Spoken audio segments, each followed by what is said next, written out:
오늘 히브리서 11장 인물 강의 10번째 시간입니다. 오늘 말씀의 제목은 내가 망쳐버린 일도 다시 제자리로 돌려놓으시는 하나님의 은혜라는 제목으로 말씀 전하도록 하겠습니다. 내가 영적으로 어두워서 망쳐버렸는데 하나님이 다시 제자리로 돌려놓으신다. 이게 얼마나 큰 은혜인지 모릅니다. 오늘 우리에게 주어진 말씀은 히브리서 11장 20절 한 절의 말씀입니다. 제가 다시 한번 읽어드립니다. 믿음으로 이삭은 장차 있을 일에 대하여 야곱과 에서에게 축복하였으며. 이 구절이 여러분들에게 어떻게 들리시는지 모르겠습니다. 제가 한때 이 구절에서 참 많이 혼란한 적이 있었습니다. 왜냐하면 이삭이 믿음으로 자신의 쌍둥이 아들 야곱과 에서를 축복해줬다고 말하는데, 우리가 잘 아는 것처럼 이삭이 야곱과 에서를 축복할 때 어떤 일이 있었습니까? 동생 야곱이 자기 형 에서로 변장하고 아버지 이삭을 속였습니다. 아버지 이삭은 원래 에서에게 장자에게 돌아가는 축복을 해주려고 했는데 둘째 아들 야곱에게 속아서 축복 기도를 해준 겁니다. 아버지 이삭의 입장에서 보면 완전히 실패한 거지요. 자신이 원하지 않는 아들에게 축복 기도를 해주고 만 것입니다. 그런데 히브리서 11장은 뭐라고 말하느냐? 믿음으로 이삭은 자신의 두 아들에게 축복했다. 이게 잘 이해가 되지 않습니다. 야곱에게 속아서 장자에게 주어지는 축복 기도를 해주었는데 그걸 믿음으로 행한 일이라고 말하고 있는 것이죠. 오늘 본문을 어떻게 해석해야 되느냐? 왜 히브리서 기자는 이삭의 축복 기도를 믿음으로 행한 일이라고 말하고 있느냐?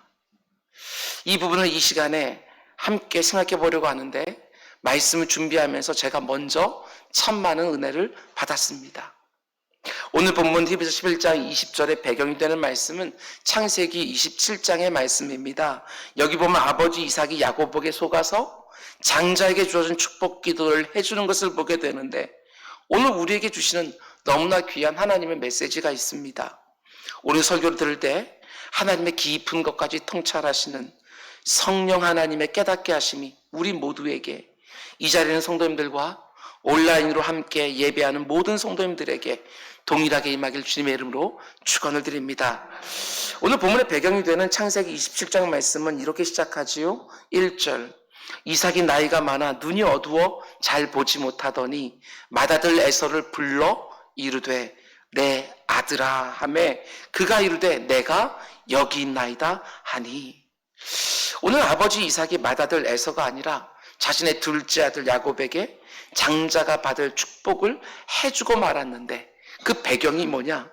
이삭이 나이가 많아서 눈이 어두워 잘 보지 못했다, 이렇게 말합니다. 물론 이삭이 나이가 많아서 육신의 눈이 침침했다는 의미일 것입니다.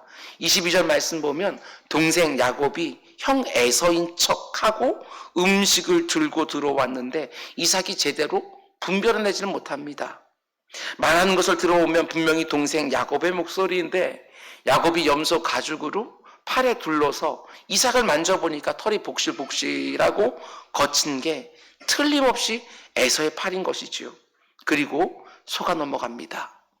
그런 면에서 보면 이삭이 자기 아들들을 분별하지 못할 정도로 육신의 눈이 많이 어두워진 것은 틀림없어 보입니다. 그러나 오늘 본문을 보면 이삭이 단지 육신의 눈만 어두워진 게 아니라 영적인 눈도 심각하게 어두워져 있다는 것을 알게 됩니다.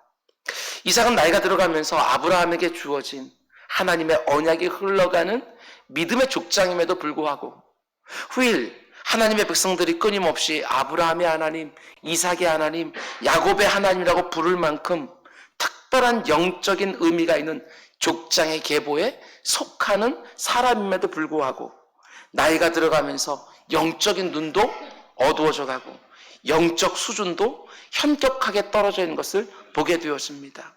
그게 바로 오늘 보면 27장 사건의 배경이 되는 것이지요. 저는 이게 참 안타깝습니다. 나이가 들어가면서 비록 육신의 눈은 어두워진다고 해도 신앙 연륜이 더해지면 더해질수록 신앙은 더 아름다워지고 더 고매해지고 흘러가는 세월 속에 하나님을 더 많이 경험하면서 영적 분별력은 더 빛이 바라는 것. 이거 우리 모두가 원하는 것 아닙니까? 사도 바울이 말한 것처럼 육신은 날마다 후패져 가지만 내 영혼은 날마다 새로워진다. 이거 우리가 얼마나 사모합니까? 육신의 눈은 세월의 흐름과 함께 비록 점점 침침해진다 할지라도 영적인 눈은 오히려 더 신앙의 길이만큼 더 성숙해지고 더 민감해지는 것. 우리 모두가 다 원하고 기대하는 바입니다. 그러나 이삭은 육신의 눈이 어두워져 가면서 영적인 눈도 함께 어두워져 가고 있었다. 영적인 분별력도 사라지고 있었고 그의 신앙 수준도 현격하게 떨어지고 있었다. 그가 젊었을 때 보여주었던 그 고매한 신앙을 전혀 보여주지는 못합니다. 오늘 본문에 등장하는 이삭의 나이를 학자들은 140 전으로 봅니다. 상당한 나이지요. 그러나 이삭만큼 나이가 들지는 않았지만 모세를 언급하는 신명기 34장을 보면 이렇게 말을 하지요. 모세가 죽을 때 나이 120세였으나 그의 눈이 흐리지 아니하였고 기력이 쇠하지 아니하였다. 단지 육신의 눈만 말하는 것이 아닙니다. 영적인 눈도 말하는 것이지요. 모세를 보게 되었으면 마지막 그 순간까지도 얼마나 영적으로 민감하게 깨어있는지, 하나님의 뜻이 어디 있는지 그 분별하는 모습 보게 되었으면 그 고매한 신앙이, 물론 중간중간 실수하는 경우도 있었지만 마지막까지 흐트러지지 않는 것을 보게 되어집니다. 근데 너무 안타깝게도 오늘 본문에서 보여주는 이삭의 모습을 보면 단지 육신의 눈만 흐려지는 것이 아니라 영적인 눈도 흐려지고 있다. 영적인 변별력도, 영적인 수준도 현저하게 떨어져 있다. 오늘 본문을 보면 이삭의 영적인 눈이 얼마나 어두워져 있는지, 그의 신앙 수준이 얼마나 바닥을 치고 있는지 여러 가지 증거들을 찾아볼 수가 있습니다. 먼저 첫 번째로 오늘 본문 앞에 있는 25장 말씀 보면 27절과 28절에 이런 말씀이 있습니다. 그 아이들이 에서와 야곱이 장성함에 에서는 익숙한 사냥꾼이었으므로 들사람이 되고 야곱은 조용한 사람이었으므로 장막에 거주하니 이삭은 에서가 사냥한 고기를 좋아하므로 그를 사랑하고 리브가는 야곱을 사랑하였다. 이삭의 영적 수준이 많이 떨어져 있다는 것을 알 수 있는 첫 번째 증거가 뭐냐? 그게 바로 편애입니다. 편애. 이삭에게 에서를 향한 편애가 있어요. 어떤 사람을 지나치게 좋아하는 것이나 어떤 사람을 지나치게 싫어하는 것은 영적으로 어린아이와 같은 모습입니다. 어린애들이 그렇지 않습니까? 자기에게 잘해주는 사람은 좋아하고 자기에게 잘 못해주는 사람은 싫어하고, 이게 영적으로 어두워졌다는 보여주는 아주 중요한 표시 중에 하나입니다. 우리 가운데 이런 분들이 없기를 바랍니다. 교제권이 한정되어 있으면 절대로 안 됩니다. 끼리끼리 절대로 안 됩니다. 영적으로 어두워져 있다는 것을 보여주는 그 증거가 바로 편애이고, 영적으로 성숙한 사람은 그 누구라도 받아내지요. 그 누구라도 두루두루 귀하게 여깁니다. 그런데 자신의 호불호에 따라 사람을 편애한다? 그게 바로 영적 어린아이 같은 상태라는 증거라는 것이지요. 모든 사람을 차별 없이 사랑하고 귀히 여기시는 하나님의 마음을 도무지 모르는 것입니다. 누구와도 잘 지내는 겁니다. 누구와도 같은 교제권 안에서 함께 마음을 나누는 것이 바로 교회 공동체입니다. 근데 본문을 보면 아버지 이삭이 첫째 아들 에서를 편애하는데 무엇 때문에 좋아하지요? 본문 표현 그대로만 말하면 사냥한 고기 때문에 에서를 좋아한다. 물론 에서가 잡아와서 요리해주는 고기 때문에만 그를 좋아하는 것은 아닐 것입니다. 들에 나가서 여기저기 뛰어다니며 사냥을 하는 에서의 남성다움을 좋아했을 거예요. 그 당시 사회는요, 농사를 짓고 수렵을 하고, 그러니까 지적이거나 아니면 야곱처럼 가정에서 그렇게 뭔가 엄마 일을 돕는 이런 스타일보다도 들에 나가서 여기저기 뛰어다니면서 사냥한 고기 어깨에 딱 메고 들어오는 그런 모습들을 사람들은 다 좋아하지요. 요새 에서가 어떻게 생겼는지 모르겠지만 성경을 보면 몸에 털이 북실북실했다 그러고 말을 하고, 사냥에 익숙한 것을 보게 되었지만 힘도 셌을 것이고, 모르게 몰라도 굉장히 호남형이었을 거라고 생각이 되어집니다. 창세기 26장을 보면 에서가 결혼하는 모습이 나오는데 이방 여인을 둘이나 한꺼번에 아내로 취하는 것을 봐서 동네 여인들 사이에서 에서가 인기가 굉장히 좋았을 것 같다, 이런 생각도 듭니다. 그의 남성다움에 동네에 있는 어르신들도 굉장히 좋아했을 것이다. 어쩌면 아버지 이삭에게 그게 좋았을지도 모르겠습니다. 잘난 자식 옆에 붙이고서 막 동네 돌아다니면 사람들이 아들 하나하나 이렇게 뭐 얘기하는 거 들으면 그냥 부모된 아비는 어깨가 들썩들썩 하는 것처럼 어쩌면 에서가 아버지 이삭이 자기 아들 에서와 함께 길을 다니면 사람들이 칭찬하고 여인들도 쑥덕거리고 아마 그게 굉장히 좋았을지도 모르겠습니다. 분명한 것은 그 편애가 바로 영적으로 얻어져 있던 증거 중에 하나라는 것이죠. 두 번째로 이삭이 지금 영적으로 얻어져 있다는 증거가 무엇입니까? 본문을 보면 아버지 이삭이 맏아들 에서에게 축복 기도를 해주기로 결정할 때 뭐라고 말합니까? 20장 2절 이렇게 말하지요. 내가 이제 늙어 어느 날 죽을는지 알지 못하니. 4절도 보게 되었으면 내가 죽기 전에 내 마음껏 내게 축복하게 하라. 이삭이 지금 자신의 살 날이 얼마 남지 않았다고 스스로 생각을 합니다. 이제 죽을 날이 가까웠다고 생각하고 에서에게 장자가 받을 축복기도를 해주고 이제 자기 인생의 마무리를 하려고 하는 것이지요. 그런데 재밌는 게 무엇입니까? 이삭은 이때로부터 무려 40년이나 더 삽니다. 이삭이 180세에 죽거든요. 그러니까 아직까지 죽으려면 40년이 더 남은 거예요. 아직 하나님께서 자기를 부르시려면 그 많은 세월이 남았는데 마치 곧 죽을 것처럼 아버지가 죽기 직전에 아들에게 해주는 축복 기도를 미리 해주려고 하고 있다는 것입니다. 이게 바로 그의 영적 상태를 말해주는 두 번째 증거예요. 하나님의 때를 이렇게 분별하지 못합니다. 세 번째로 이삭이 에서에게 축복 기도를 해주겠다고 말하면서 뭘 요구를 합니까? 3절과 4절 말씀 보시기 바랍니다. 그러되 내 기구 곧 화살통과 활을 가지고 들에 가서 나를 위하여 사냥하여 내가 즐기는 별미를 만들어 내게로 가져와서 먹게 하여 내가 죽기 전에 내 마음껏 네게 축복하게 하라. 저는 이 부분을 보면서 이삭이 정말 영적으로 많이 어두워졌구나, 이런 생각을 했습니다. 왜냐하면 지금 해주려고 하는 이 축복 기도가 보통 기도입니까? 너무 중요한 기도인 거예요. 자기 아버지가 아브라함이에요. 믿음의 조상 아브라함. 창세기 12장에서 하나님의 부름받은 그 아브라함이에요. 그리고 하나님께서 그의 인생을 갖다 쫙 다듬으면서 아브라함이 그렇게 기다렸던 아들이 바로 이삭이고, 이삭 역시도 아들이 빨리 생기지를 않아서 굉장히 오랫동안 기다렸어요. 그리고 아들들 쌍둥이를 낳은 것이거든요. 아브라함에서 이삭으로, 이삭에서 그 아들들로 믿음의 계보가 이어지는 너무나 중요한 축복 기도인데, 기껏해야 맛있는 음식 잘 먹고 배부르고 기분도 좋아지면 마음껏 축복 기도를 해줄 수 있다고 생각하는 것, 그 자체가 좀 문제가 있어요. 제가 아브라함에 대해 설교할 때도 말씀을 드렸지만 지금 이 집안이 얼마나 중요한 집안입니까? 하나님이 아브라함을 부르셔서 그를 통해서 믿음의 가정을 만들고 믿음의 가게를 만들어서 오직 하나님만 섬기는 한 민족을 만들고 그 가운데 속에 이 세상을 구원할 구주가 오시는 거예요. 하나님이 그 원대한 계획을 가지시고 지금 막 아브라함에서 이삭으로 그리고 또 그 아들로 계획이 흘러가고 있는 그 집안이라고요. 어쩌면 이삭에게 주어진 가장 중요한 사명이 바로 이 축복기도 아닐까.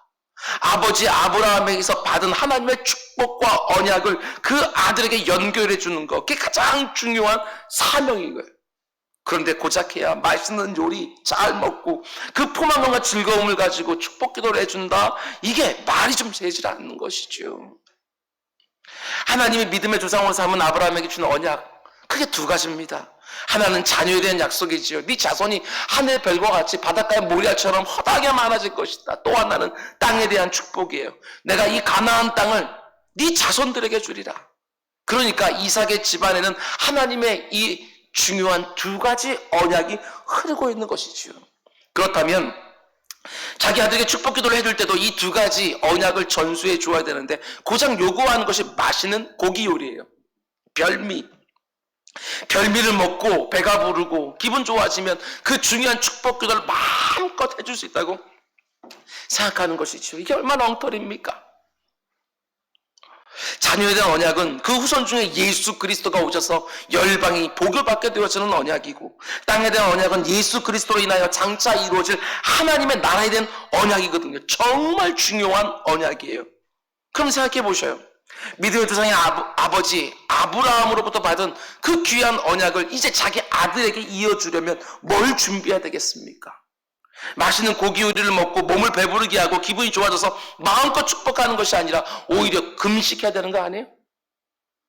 저같이 부족한 목사만 하더라도 성구 영신 예배를 앞두고 가정마다 축복기도 해주려고 하면 웬만하면 저녁 안 먹으려고, 배가 너무 부르면 거북스러우니까 그래도 기도하고 예민하게 깨어있으려고 애를 써요.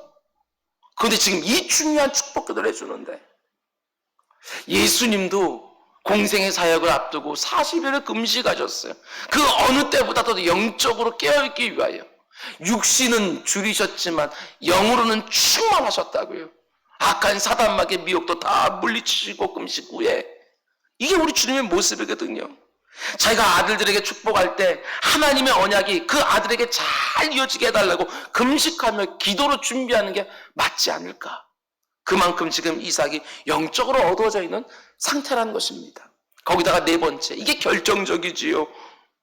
이삭이 두 아들인 쌍둥이 야곱과 에서를 잉태했을 때 아내 리브가가 뭔가 예사롭지 않은 것을 느꼈습니다. 아이들이 뱃속에서 어쩌다가 엄마 별 한 번씩 발로 차서 깜짝깜짝 놀라는 거 그 정도가 아니고, 두 아들이 뱃속에서부터 싸우는데 마치 전쟁이라도 하는 것처럼 느껴지는 거예요. 그래서 리브가와 하나님께 여쭙습니다. 하나님, 아이들이 뱃속에서 심하게 싸운 것 같은데 이게 어떻게 된 일입니까? 그때 하나님 이렇게 말씀하시지요. 창세기 25장 22절과 23절. 그 아들들이 그의 태 속에서 서로 싸우는지라. 그가 이르되 이럴 경우에는 내가 어찌할꼬 하고 가서 여호와께 묻자온대, 여호와께서 그에게 이르시되 두 국민이 네 태중에 있구나. 두 민족이 네 복중에서부터 나누이리라. 이 민족이 저 민족 족속보다 더 강하겠고 큰 자가 어린 자를 섬기리라. 그러니까 에서와 야곱이 태어나기도 전에 하나님이 이미 말씀해 주신 것입니다. 하나님의 뜻이 어디에 있는지, 큰 자가 어린 자를 섬기게 될 것이다. 그러면 이삭이 자기 아버지 아브라함이 받은 하나님의 언약은 누구를 통해 흘러가야 맞습니까? 둘째 아들 작은 자인 야곱을 통해서 흘러가야 되는 거예요. 그런데 지금 이삭이요, 믿음의 족장인 이삭이, 하나님이 그렇게 기뻐하셨던 이삭이 얼마나 영적으로 어두워졌는지, 하나님의 언약이 누구를 통해서 흘러가야 되는지를 하나님께 직접 들었음에도 불구하고 야곱이 아니라 에서를 축복해 주려고 하는 거예요. 하나님의 그 원대한 계획을 깡그리 무시하고 에서에게 하나님의 축복의 언약을 이어주려고 하고 있다는 사실이에요. 이거 간단한 문제가 아니에요. 그런데 이삭이 왜 이렇게 하려고 합니까? 성경이 다른 이유들을 말해주지 않냐고 한 가지만 말해주기 때문에, 에서를 더 좋아하는 그 편애 때문에 눈이 가리워진 거예요. 내가 좋아하는 아들에게 축복해주고 싶은 거예요. 자신의 호불호 때문에 하나님의 뜻을 다 잊어버렸어요. 아니, 저것이 부족한 목사도 교회 하는 직분자 하나 선출할 때도 이러면 안 되는 거예요. 제가 좋아하는 사람, 제 호불호 따라서 누구 세우고 누구 안 세우고 이러면 안 되는 거예요. 그런데 하나님의 그 구원의 원대한 계획이 흘러가고 있는데, 고작해야 내가 더 좋아하는 아들, 그 아들에게 축복해 주겠다고. 하나님의 뜻은 둘째 아들에게 있는데 첫째 아들 내 마음에 더 둔다고 거기에 축복기를 해주려고 하는 이 영적인 어리석음을 지금 이삭이 범하고 있는 거예요. 물론 이삭이 첫째 아들 에서를 편애했지만 그래도 나름대로 이유를 찾았을 거라고 생각을 합니다. 우리가 늘 하는 것처럼 이삭도 마찬가지였을 거예요. 하나님의 뜻과 맞지 않은 어떤 일을 감행하려고 할 때는 언제나 그럴듯한 이유를 우리가 찾지 않습니까? 대놓고 하나님 뜻 어기는 것이 아니라 반드시 합리화하는 과정을 우리는 거치게 되어 있어요. 정말 그래요. 그럼 생각해 보시기 바랍니다. 이삭이 하나님의 뜻이 있는 야곱이 아니라 자신이 편애하는, 더 좋아하는 에서에게 축복해 주려고 했을 때 어떤 이유로 이삭이 합리화시켰을까? 다른 거 아닙니다. 그 당시 사회는 장자 중심의 사회인 거예요. 장자에게는 유산도 갑절이나 더 줘요. 모든 아버지들이 장자를 축복하고 그 집안의 복이 장자를 통해서 흘러가요. 그것을 보면서 이삭이 합리화시키지 않았을까? 그 당시 사회의 보편적인 관습을 붙들고 자신의 편애를 합리화시키면서 이삭은 하나님의 뜻이 야곱에게 있다는 걸 분명히 알면서도 그 어두워진 영적 상태로 에서를 축복하려고 하고 있다는 사실입니다. 우리도 여러분 얼마든지 이럴 수 있습니다. 내 호불호를 관철하기 위해서 얼마든지 이런저런 이유로 합리화시키면서 하나님의 뜻을 거스를 수 있는 게 저와 여러분인 거예요. 여러분 가운데 혹시 지금 어떤 선택이나 결정을 앞두고 있는 분이 계신다면 이삭의 오류를 절대로 범하지 마시기 바랍니다. 깨어 있어야 됩니다. 충분히 기도로 분별하셔야 되는 거예요. 근데 오늘 본문을 보면 단지 아버지 이삭 한 사람만 영적으로 어두워져 있는 것은 아닌 것 같습니다. 가만 보면 온 집안 식구들, 가족 전체가 다 영적으로 어두워져 있는 거예요. 가족 중에 한 사람만이라도 영적으로 깨어 있었으면 그래도 다른 결과가 나올 수 있었을 텐데 문제는 온 가족이 다 눈이 어두워져 있는 것이죠. 제가 새벽에 사도행전 강해를 하면서 아나니아 삽비라 말씀을 드렸습니다. 부부 중에 한 사람만 정신 똑바로 차리고 있어도 그런 엉터리 같은 짓 안 해요. 성령을 감히 속이려고 안 한다고요. 둘 중에 한 사람만 깨어 있어도. 연세 같은 부모님들이 아무리 잘못된 판단을 해도 자녀들이 깨어 있으면 말릴 수 있어요. 자녀들이 아무리 잘못된 생각을 할지라도 부모의 눈물 어린 기도가 있으면 그도 자녀 붙잡아 놓을 수 있어요. 근데 가족 전체가 다 어두워지면 엉뚱한 길로 가면서도 그 안에 있는 가족들 전부는 아무도 알지 못하는. 먼저 맏아들 에서를 보세요. 에서는요 그 귀한 장자권을 고작 팥죽 한 그릇에 야곱에 팔았어요. 아니 하나님의 그 신령한 복이 얼마나 가볍게 생각을 했으면, 하나님이 주시는 그 영적 축복에 얼마나 관심이 없었으면 배고픈 허기를 채우려고 한 끼 식사에 장자권을 팔아먹어요. 애당초부터 에서는 영적인 복, 영적인 눈 이런 건 없었던 것 같아요. 그런가 하면 이삭의 아내인 리브가는 또 어때요? 리브가 역시도 대단한 여인입니다. 그의 시어머니였던 사라의 계보를 잇는 리브가예요. 그의 젊었을 때를 보게 되어지면 그 역시도요 믿음의 연단도 많이 받았고 그 가운데 하나님의 역사도 자기 남편과 함께 많이 봤어요. 그런데 오늘 모습 보면 그 역시도 영적으로 눈이 어두워져 있는 것을 보게 되어집니다. 어떤 면에서 보게 되어지면 오늘 본문에 등장하는 이 엉터리 같은 사건의 주동자지요. 리브가가 주동자. 자기 남편 이삭이 첫째 아들 에서를 불러다 놓고 이제 장자에게 주어진 축복 기도를 해주겠다고 말하는 것을 리브가가 장막 밖에서 엿들었어요. 그러고는 자기가 편애하는 야곱, 자기가 더 좋아하는 야곱에게 혹바를 알려서 이렇게 말하는 것이지요. 아버지가 지금 네 형 에서에게 장자의 복을 빌어주려고 하니까 빨리 가서 그 복 가로채라고.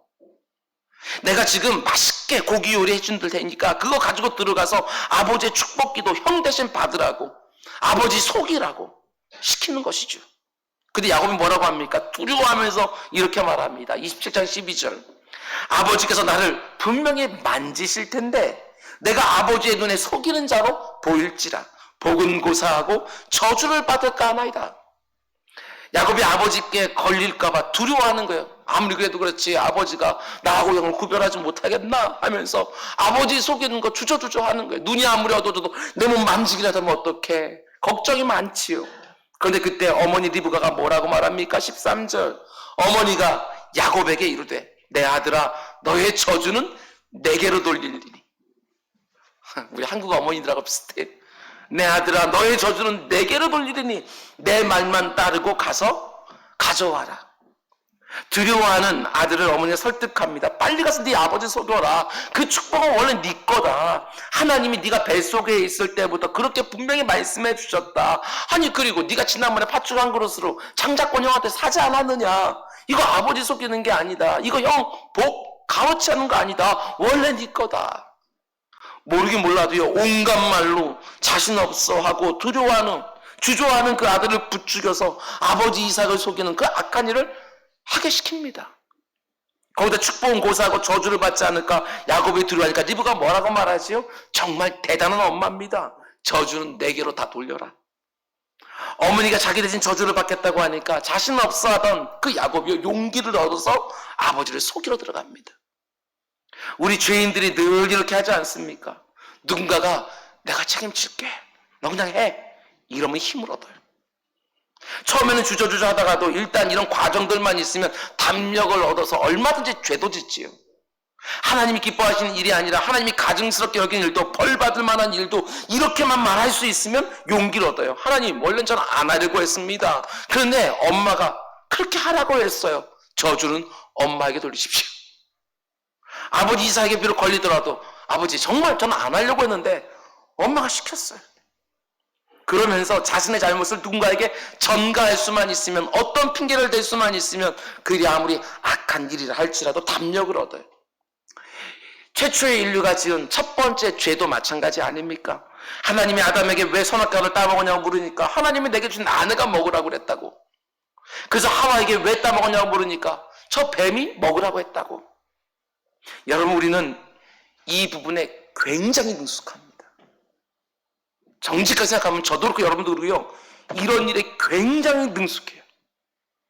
죄를 합리화시키는 과정에 다 이게 어렸을 때부터, 그죠? 어린 꼬맹이 때부터 아주 익숙해져 있어요. 나이가 크면서 좀 더 교묘하게 이걸 포장을 할 뿐이지 아주 익숙해요. 야곱도 마찬가지입니다. 저주받을 만한 짓이란 걸 알면서도 어머니가 그 저주를 대신 받겠다고 하면서 시키니까 마음이 가벼워지면서 어머니가 만들어진 그 별미를 들고 아버지를 속이려고 장막에 들어가요. 리브가는 그렇다 치고 야곱에게는 책임 없습니까? 아니요, 야곱 역시 영적으로 굉장히 지금 떨어져 있는 상황을 보게 되었습니다. 먼저 27장 20절 말씀 보시기 바랍니다. 이렇게 합리화 과정을 거쳐서 아버지를 속이는데 야곱이 하는 말 좀 들어보십시오. 기가 막힙니다. 27장 20절. 이삭이 그의 아들에게 이르되, 내 아들아, 네가 어떻게 이같이 속기 잡았느냐? 아니, 좀 전에 가서 사냥해서 고기 만들어 오라고 했는데 어떻게 벌써 이렇게 속히? 그랬더니 야곱이 대답합니다. 아버지 하나님 여호와께서 나로 순조롭게 만나게 하셨습니다. 합리화 과정만 거치면 마음이 담력을 얻어서 누구까지 들먹이지요? 하나님이 도와주셨습니다. 하나님 나로 순적하게 만나게 해주셨습니다. 그냥 한 방 쐈는데 한 방에 맞았습니다. 내가 한 것 아니지요? 하나님이 다 해주셨습니다. 무슨 말입니까? 간증까지 하면서 거짓말을 해요. 눈이 어두운 아버지를 속이는 거짓말하는데 하나님이 도와주셨습니다. 집에 있는 가축 하나 잡아놓고도 합리화 과정을 거치면서 아버지를 속이려고 결심을 일단 하니까 자기 아버지가 가장 중요하게 생각하는 하나님의 이름까지 들먹여요. 우리는 이럴 때 없습니까? 정당하지 않은 일을 하면서도, 내가 좋아하는 일, 내가 원하는 일을 하면서도 하나님의 이름을 끌어들일 때가 너무너무 많죠. 야곱이 하나님이 도와주셨습니다. 그러면서 아버지를 속여요. 계속해서 24절 말씀도 보시기 바랍니다. 이삭이 이르되, 네가 참 내 아들 에서냐? 그가 대답하되, 그러하니이다. 아무래도 수상한 거예요. 목소리 들어보니까 분명히 야곱의 목소리인데 에서라고 말하는 거예요. 그 다시 한번 물어봅니다. 네가 진짜 에서냐? 예, 제가 바로 아버지가 사랑하는 맏아들 에서입니다. 그러면서 노년에 자기 아버지를 완벽하게 속이지요. 저는 이게 참 아쉬운데요, 이 부분을 잘못 해석하는 분들이 있습니다. 제가 어렸을 때 부흥사 목사님들이요, 이 부분을 가지고 이렇게 해석하며 설교했을 때가 굉장히 많아요. 야곱이 자기 아버지를 속여 장자의 축복을 가로채는 모습을 보면서 긍정적으로 해석을 하는 거예요. 우리도 야곱처럼 하나님의 축복을 삼아야 된다. 어떻게 들리세요? 이런 설교 많이 들으셨을 거예요. 에서를 봐라, 하나님의 복을 저렇게 가볍게 여기니까 복을 못 받지. 근데 야곱 봐라, 야곱이 얼마나 하나님의 축복을 사모하느냐. 여러분, 그렇지 않습니다. 원래부터 야곱은 하나님의 축복을 받게 되어 있었습니다. 하나님의 때에 하나님의 방법을 받게 되어 있었습니다. 그런데 자신의 때에 자신의 방법으로 그 복을 취하려고 하다가 너무나 많은 대가를 치는 것이지요. 지금 자기 아버지가 자기 형아에게 장자의 축복 기도를 한다 할지라도 하나님께 다 막으실 텐데 조급해진 거예요. 마음이 조급해지니까 신앙을 다 잃어버리고 그 가운데 이 엉터리 같은 일을 어머니와 착당을 해서 함께 이루고 있는 것이지요. 그래서 어머니 리브가와 아들 야곱이요, 이 일로 인하여 많은 대가를 치르는 것을 보게 되었습니다. 먼저 이 모든 사건의 주동자였던 리브가의 경우를 보세요. 나중에 에서가 이 모든 사실을 알게 되어집니다. 그러자 리브가가 걱정하기 시작을 합니다. 화가 난 에서가 욱하는 마음에 자기가 사랑하는 에서를 죽이면, 야곱을 죽이면 어떻게 하지? 두려운 마음이 생긴 거예요. 그래서 야곱을 하란 땅에 있는 자기 오빠 라반의 집으로 도망시키지요. 그래서 어떻게 되어집니까? 몇 달만 가서 숨어 있으면 될 줄 알았는데 20년이 되어도 못 돌아옵니다. 더 안타까운 게 뭐냐? 그렇게 리브가가 야곱을 사랑했는데 리브가 죽을 때까지 야곱 얼굴 한 번도 못 봐요. 이게 마지막 작별입니다. 그 대가를 치렀어요. 자신이 사랑하는 아들에게 장자의 축복을 받게 한 것 같았지만 잃는 방식으로 얻었지요. 원래부터 야곱에게 장자의 축복이 이어지는 것이 하나님이 정하신 뜻이었지만 전혀 바른 방법으로 얻지를 못했어요. 하나님의 약속을 붙들고 하나님의 때와 방법을 신뢰하면서 기다려야 되는데 육체의 방법으로, 이 세상의 방법으로, 거짓과 조작이라는 성경이 전혀 지지해주지 않는 그 방법으로, 그것도 하나님의 이름까지 들먹이면서 남편을 속이는 길을 리브가 선택했지만 다시는 자기가 사랑하는 아들을 보지를 못했어요. 너무너무 안타까워요. 너무나 큰 대가를 치렀습니다. 야곱은 또 어떻습니까? 우리 잘 아는 것처럼 아버지 속인 야곱을 하나님이요 정말 아주 그냥 처참하게 훈련시키십니다. 야곱보다 한 몇 단은 더 높아 보이는 자기 외삼촌 라반, 훨씬 더 지독한 거짓말장이지요. 그 거짓말장이 밑에서 20년을 고생합니다. 그 거짓말에 쓴 열매를 야곱이 자기가 이제는 20년 동안 경험하게 되어지는 거예요. 하나님이 절대로 야곱이 자기 때에 자기 방법 복을 취한 것을 기뻐하지 않으셨다는 것입니다. 우리 부흥사 목사님들이 말씀해 주신 것처럼 하나님의 복을 사모하는 건 너무너무 귀해요. 그 예가 잘못되었을 뿐이지 하나님의 복을 사모하는 건 너무너무 귀한 모습이에요. 그러나 그 복이라는 것은 철저하게 하나님에 대해 하나님의 방법으로 하나님이 주시는 거예요. 내가 취하는 것들이 아니고 복을 얻는 거예요. 야곱이 얼마나 오랜 세월을 걸려서 그 부족한 성품이 연단되고 다듬어지는지 모릅니다. 우리가 다음 주부터 야곱의 인생을 함께 보기 시작할 텐데 히브리서 11장 21절 딱 한 절로 야곱의 인생을 정리하고 있지만 저는 야곱의 인생을 한 서너 번에 걸쳐서 함께 묵상하려고 합니다. 정말 흥미있는 인물이지요. 야곱의 인생 같은 경우는 제가 20대에 봤던 야곱의 모습과 30대, 40대, 50대 보는 야곱의 모습이 다릅니다. 보면 볼수록 새로운 모습들이 보이게 되었습니다. 인생의 연륜을 좀 더 배우고 사람들이 살아가는 인생을 좀 배우고 야곱의 모습을 보게 되어지면 내 시기에 따라서 야곱의 모습들이 더 아주 명확하게 보이기 시작을 하지요. 야곱이 자기 인생 말년에 바로 왕 앞에 가서 자기 인생을 한마디로 요약합니다. 내가 참으로 험악한 세월을 살았습니다. 그 험악한 세월의 출발이 바로 오늘 본문의 사건인 거예요. 너무나 험악한 세월을 보내면서 내면이 깨뜨려지고 연단되는 과정을 야곱은 정말 오랜 세월 동안 부모의 품을 떠나는 바로 그 순간부터 경험하기 시작을 해요. 하나님이 그만큼 수많은 연단을 통해서 믿음의 족장에 걸맞는 사람으로 야곱을 빚어가시는 것입니다. 다음 주부터 기대하시기 바랍니다. 야곱의 인생을 통해서 내 인생을 아주 절절하게 보게 될 것입니다. 아버지 이삭으로부터 시작을 해서 그의 아내 리브가와 그의 쌍둥이 아들 야곱과 에서에 이르기까지 모든 가족들이 영적으로 너무나 어두워져 있고 영적 변별력도 없습니다. 한마디로요, 아브라함으로부터 이어지는 하나님의 선택한 가계의 아름다움이라고는 전혀 찾아볼 수 없는 온 가족의 영적 수준이 현저하게 낮아져 있는 그 상태에 있었다는 사실이에요. 그런데 너무나 놀라운 게 뭐냐? 오늘 보면 히브리 11장이 이렇게 말해요. 이삭이 믿음으로. 무슨 믿음이에요? 속아서. 이삭이 믿음으로 야곱과 에서를 축복했다. 이게 잘 이해가 됩니까? 우리가 생각할 때는 이삭이 리브가와 야곱에게 속아서 잘못 축복기도 해준 거 아닌가? 이삭이 하나님이 야곱에게 가계의 언약이 흘러가도록 하셨다는 말씀을 믿음으로 붙잡고 의도적으로 둘째 아들 야곱에게 축복한 것이 아니라 내가 좋아하는 건 에서지만 하나님의 뜻이 흘러가는 것은 야곱인 줄 알고 마음은 너무나도 상하지만 그래도 둘째 아들 야곱에게 축복기도 해주는 것이 아니라 실상은 뭐예요? 원래는요 자기가 편애하는 에서에게 축복기도 해주려고 했어요. 에서인 줄 알고 축복기도 한 거라고요. 그런데 속아서 그만 야곱에게 축복기도 한 거예요.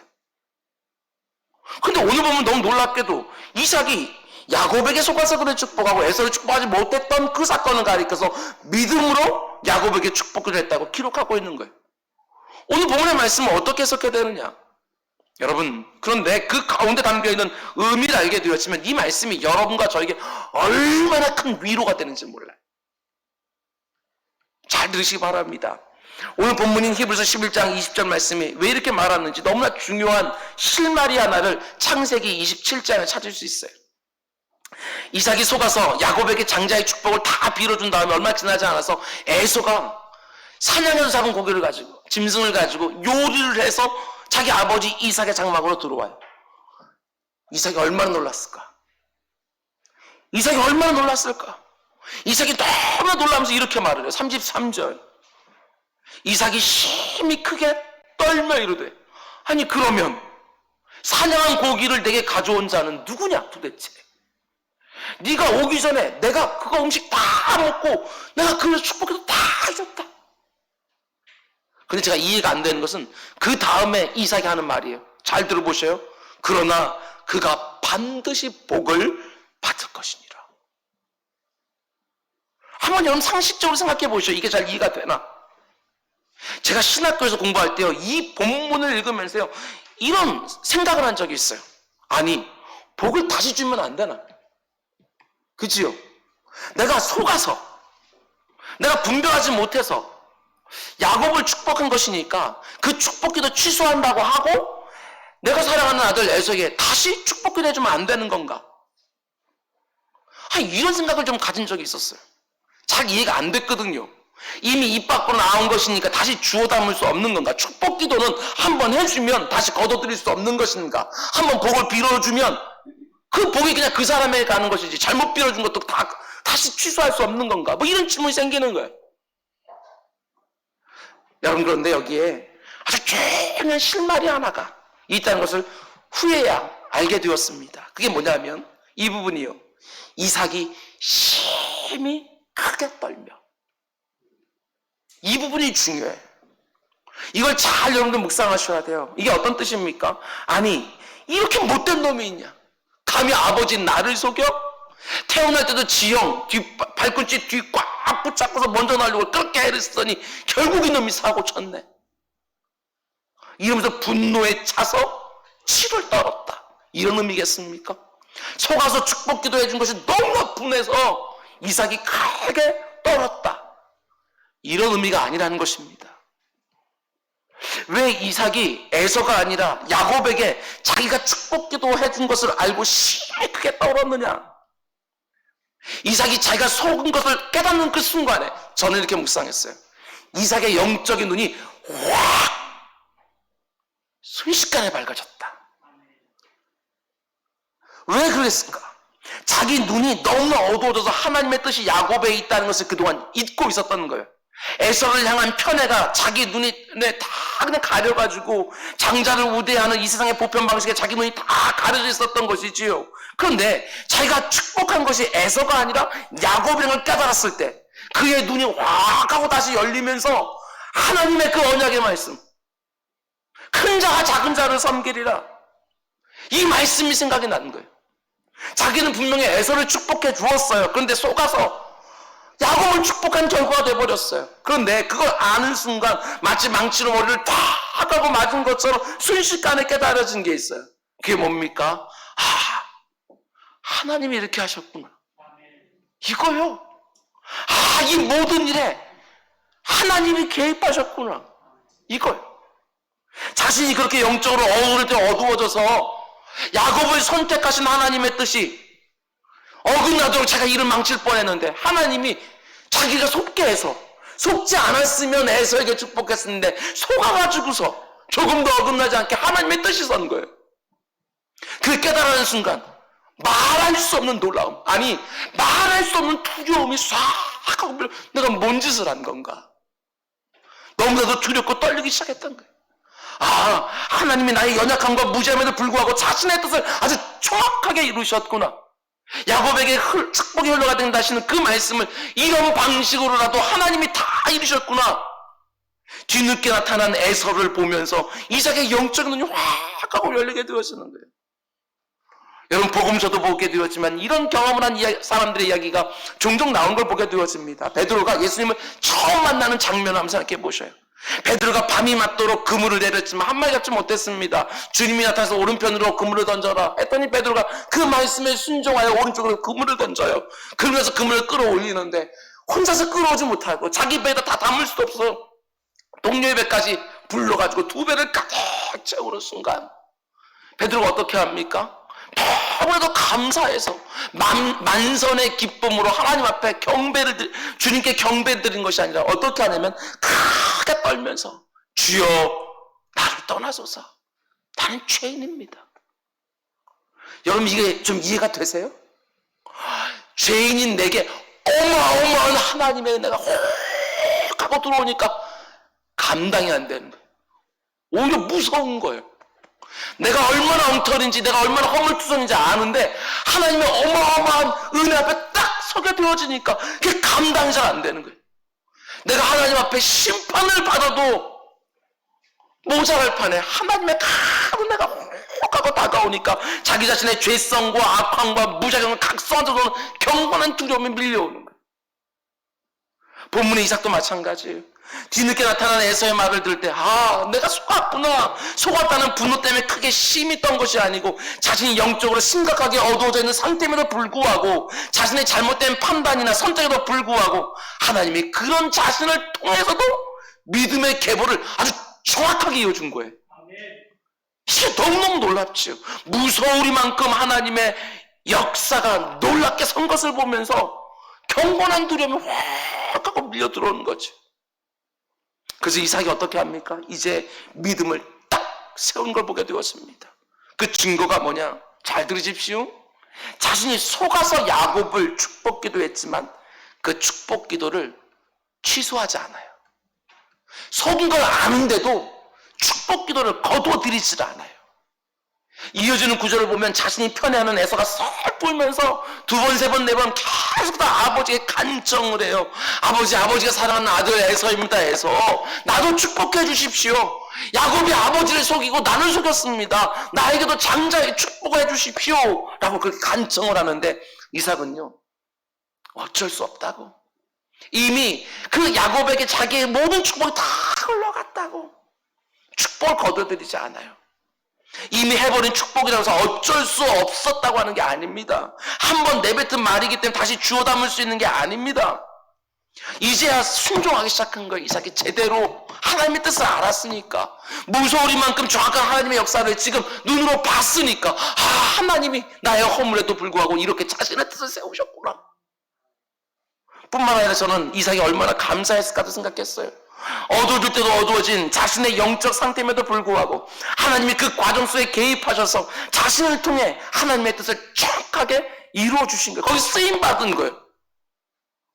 하나님의 뜻을 저버리려고 했는데 쓰임 받았어요. 거꾸로 자신의 실수로 하나님의 뜻이 왜곡되지 않았어요. 너무나도 연약하고 너무나 한심한 자신을 통해서도 하나님이 간섭하시면서 자신의 일을 실패 없이 이루어내시는 거예요. 이삭이 얼마나 감사했을까. 자신이 하나님의 그 원대한 계획을 완전히 망칠 수 있었거든요. 그런데 하나님이 그걸 다시 제자리로 바로 잡아주신 거예요. 그래서 28장으로 가면 저녁으로 참 은혜가 됩니다. 야곱이 자신의 외삼촌 라반의 집으로 도망가는데 아버지 이삭이 다시 야곱을 축복해 주는 걸 보게 되어져요. 근데 이번에는 속아서 축복하는 것이 아니라 하나님의 선하신 뜻을 분별해서 축복해 주죠. 그리고 축복 기도하는 이삭의 모습을 보면 이제야 믿음의 족장다운 면모가 다 드러나기 시작합니다. 이제 그의 영혼이 충분히 회복된 거예요. 어두웠던 눈이 다시 밝아졌어요. 그래서 너무나 귀한 축복 기도를 해줍니다. 야곱아, 그곳에 가서 절대로 가나안 여인들 중에서 네 아내를 취하려고 하지 마라. 할아버지 아브라함으로부터 우리 가게에 흐르고 있는 연약의 순수함을 지켜낼 수 있도록. 이 가게가 얼마나 특별한 가게인데, 하나님이 구별하신 가게인데 그 언약의 순전함을 지켜낼 수 있도록 반드시 라반의 딸들 중에서 네 아내를 취하라. 하나님이 네 자녀를 통해서 열방을 축복할 것이고 이 땅을 반드시 네 후손에게 주실 것이다. 아브라함으로부터 시작된 가게에 흐르고 있는 축복을 야곱에게 온전히 이어주는 것이지요. 저는 이 모습이 얼마나 은혜가 되고 감동이 되었는지 모릅니다. 왜냐하면 저와 여러분, 우리 역시 이삭과 다르지 않을 때가 너무나도 많기 때문에 그렇습니다. 오늘 본문에 나오는 이삭처럼 저와 여러분을 봐도 얼마나 영적으로 무너져 있을 때가 많은지 모릅니다. 그런데도 우리가 엉터리 같은 짓을 하지 않도록 하나님이 늘 간섭해 주시고 늘 개입해 주셔요. 그러면서 나 같은 사람을 통해서도 자신의 선하신 뜻을 이루어 주신다고요. 이삭을 보세요. 이삭은 가장 밑바닥에 있었어요. 근데 그 순간에 있었던 이삭을 사용해서라도 하나님의 뜻이 이렇게 도도하게 흘러가고 있는 그 모습을 보게 되잖아요. 정말 그렇습니다. 이렇게 허물 많고 이렇게 실패투성인 우리를 하나님이 그냥 내버리지 않으시지요. 내가 그냥 살고 싶은 대로 살도록, 내가 그냥 육체의 방법대로 살도록, 내가 이 세상 방식으로 살도록 내버리지 않냐고 끊임없이 간섭하시고 끊임없이 내 삶에 개입하시는 거예요. 내가 영적으로 어두워도 제대로 분별하지 못하고 악한 사단 마귀에게 속아서 어떤 일을 했어요? 이 세상 미혹에 속아서 어떤 일을 했어요? 그러나 악을 바꿔서라도 선을 이루어내시는, 합력하여 선을 이루어내시는 그 하나님이 나와 함께 계시죠. 내가 영적으로 무지하여 부지불식 생각하지도 못하고 알지도 못하는 순간에도 하나님은 그런 나를 복이 흘러가는 통로로 사용하시는 거예요. 여러분 믿으십니까? 그게 바로 이삭이 경험했던 하나님이고 저와 여러분이 믿는 하나님이에요. 어찌 그 하나님을 찬양하지 않을 수 있으며 어떻게 감격하지 않을 수 있겠냐는 것입니다. 그게 전부가 아닙니다. 이삭은 분명히 속아서 야곱을 축복했어요. 자신은 에서를 축복한다고 한 일인데 하나님은 야곱을 축복하게 하시는 거예요. 부지불식간에 자기는 하나님의 그 축복의 통로로 쓰임 받은 거예요. 근데 하나님은 오늘 본문 히브리서 11장 20절에서 뭐라고 기록해 주셨느냐? 믿음으로 이삭은 장차 있을 일에 대하여 야곱과 에서를 축복하였다. 제가 만약 히브리서를 쓰고 있다고 한다면 저는 이 구절은 빼겠어요. 마음이 안 좋아서 빼고 이삭이 우물 이렇게 그냥 포기하고 하나님 믿음으로 또 다른 우물 막 이런 거 쓸 것 같아요. 그런데 히브리서 기자는 이걸 써요. 왜 그랬을까? 이삭이 이렇게 연약함에도 불구하고 하나님은 그 이삭을 통해서도 자신의 역사를 드러내셨다. 그걸 보여주고 싶은 거겠지. 이게 바로 은혜라는 것입니다. 수도 없이 말씀드립니다. 은혜가 뭐라고요? 전혀 자격이나 조건이 되지 않음에도 불구하고 그 엉터리 같은 인생에게 일방적으로 부어지는 하나님의 호의, 이게 은혜예요. 그게 저와 여러분에게 있는 거라고요. 우린 공로로는 아무것도 하는 게 받을 수 있는 것이 없어요. 하나님의 은혜로 모두를 다 받고 있는 것이지. 그 은혜 때문에 이렇게 엉터리 같은 우리들이 그래도 하나님의 간섭하신 가운데 살고 있는 거 아니겠습니까? 여러분, 하나님 찬양하셔야 돼요. 범세 하나님께 감사를 올려드리셔야 된다고요. 그 상황 하나하나 보면서 이랬다 저랬다 하는 것들이 아니라 우리가 미처 보지 못하지만 하나님께서는 모든 상황에 역사하시면서 자신의 선하신 뜻을 지금 나 같은 사람 통해서 이루어가지고 계신다고요. 여러분, 저는요 제 자신의 수많은 허물에도 불구하고 하나님이 이렇게 해줄 것을 믿은 그 순간부터요 제 마음 가운데 자유함이 있습니다. 자유함. 제 자신을 보면서 나 이거 잘못하면 어떻게 하지? 이거 잘못 판단하면 어떻게 하지? 잘못 선택하면 어떻게 하지? 근심하고 염려하는 것이 아니라 기도 자리에 쓱 들어가서 그냥 분별하려고 하고 하나님께 주신 마음 평안이 있으면 그 가운데 시행하고 그냥 바들바들 잘못할까봐 그냥 아무것도 못하고 이런 것들이 있는 것이 아니고 알아요. 제가 얼마나 귀도 얇고 얼마나 잘 흔들리지도 알아요. 그러나 내 삶 가운데 역사하시는 하나님을 알기 때문에 거기에 묶이고 거기 가서 패배감 느끼고 거기 주저주저하면서 아무것도 못하고 이런 게 아니라고요. 늘 악한 사단 마귀에게 속아넘어가는 거 알고 있어요. 이 세상의 보편적 방식에서 속아넘어가는 것도 알고 있어요. 하나님이 싫어하는 일을 할지라도 일단 내가 좋아하는 일이면 어떻게든지 이 일을 만들어서도 합리화를 만드는 재주가 있다는 것도 알고 있어요. 근데 하나님이 어떻게 하십니까? 그 허물투성이 영적으로 너무나 엉터리 같은 나를 그로 포기하지 않으시고 순간순간 간섭하시고 순간순간 내가 개입하여 자신의 선하신 뜻들을 이루어져 가고 있는 거예요. 부지불식간에 하나님이 나 같은 사람을 통해서도요. 여러분, 그게 없었으면 오늘까지 어떻게 제가 목회를 하고 있었겠냐고요. 이건 말이 안 되잖아요. 아무리 생각해도 이해가 안 되는 부분이 있어요. 이삭처럼 얼마나 많은 경우에 잘못 판단할 때가 많았을까? 잘못 선택하고 결정할 때가 얼마나 많았을까? 그럼에도 불구하고 하나님이 순간순간 개입해 주셔서 제가 잘못된 선택을 하더라도 하나님께서는 그 일들을 통해서 자신의 역사를 이루시고 잘못된 결정을 했고 잘못된 곳을 가고 있었지만 나도 모르는 사이에 이건 내가 좋아하는 일이야 고집부림을 가고 있었지만 그 가운데서 하나님의 역사가 또 있었고 그래서 오늘까지 왔던 거 아니겠어요? 그런데 어떻게 우리가 찬양 안 할 수 있겠어요? 내 인생을 한번 돌아보시라고요. 내가 그때까지마다 잘 분별하여 하나님 뜻대로 그때그때 분별해서 선택하고 결정하고 오늘까지 왔는지 그거 아니잖아요. 늘 보게 되어지면 내가 원하는 거, 내가 기뻐하는 거, 마음에 좀 걸리는 것들이 있으면 합리화 과정을 갖다가 거치면서 때로는 하나님의 이름까지 들먹이면서 그렇게 살아왔지만 오늘 내 모습을 보게 되었으면 야, 하나님 나같이 못된 죄인을 여기까지 그래도 세밀하게 인도하시면서 내 뜻대로 된 것이 아니고 하나님 뜻대로 되었구나. 이게 나오는 거 아니겠어요? 코로나19로 모든 분들이 너무 힘든 상황을 지나고 있습니다. 우리가 도무지 예측할 수 없는 경제적인 어려움, 관계 어려움, 또 신앙적인 어려움까지 거기 앞으로 어떤 일이 생길지도 몰라요. 그러나 여러분 이 상황에 묶이지 마시기 바랍니다. 그 어떤 상황이 다가온다 할지라도 하나님을 내 인생에서 빼놓고 생각하지 마시기를 바랍니다.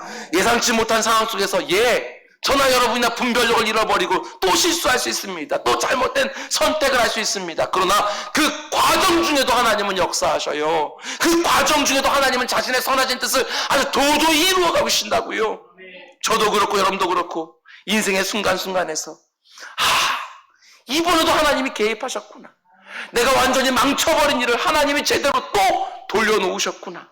이삭이 경험한 이 경건한 두려움이 내 인생 순간순간 느끼면서 살아가는 우리 모두가 될 수 있기를 주님의 이름으로 축원을 드립니다. 기도하겠습니다.